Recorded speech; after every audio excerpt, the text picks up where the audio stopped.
Hey there, YouTube friends. I'm becoming a real fan of Harbor Freight.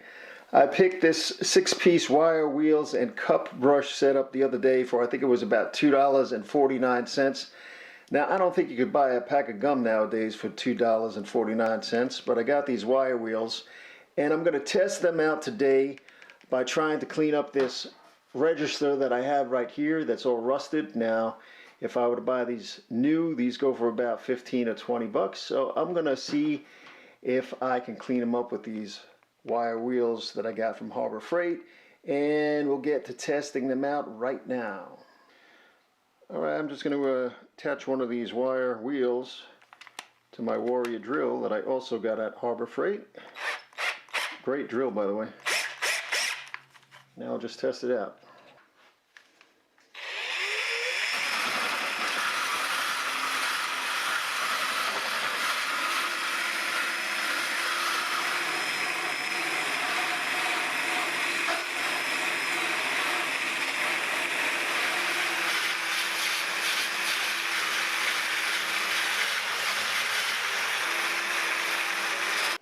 Alright, so that worked out pretty good. I'm just going to switch brushes here to the cup over here.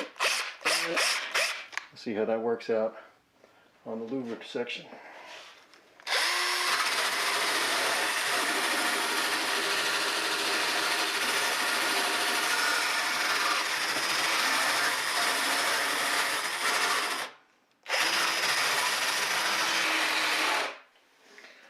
Alright, I've only been at it for about 5 minutes or so, and I pretty much got the whole thing stripped, so I'm going to continue to work at it, and then I'll give it a quick spray. But so far, I think these brushes are great. Okay, there's the final outcome. I think it came out pretty good, and I think it's a big improvement over this one that I have over there that's looking all rusted and grungy looking. So for $2 and change, I think it's a bargain, and check them out at Harbor Freight. As always, please subscribe and happy home improvement. I'll catch you next time.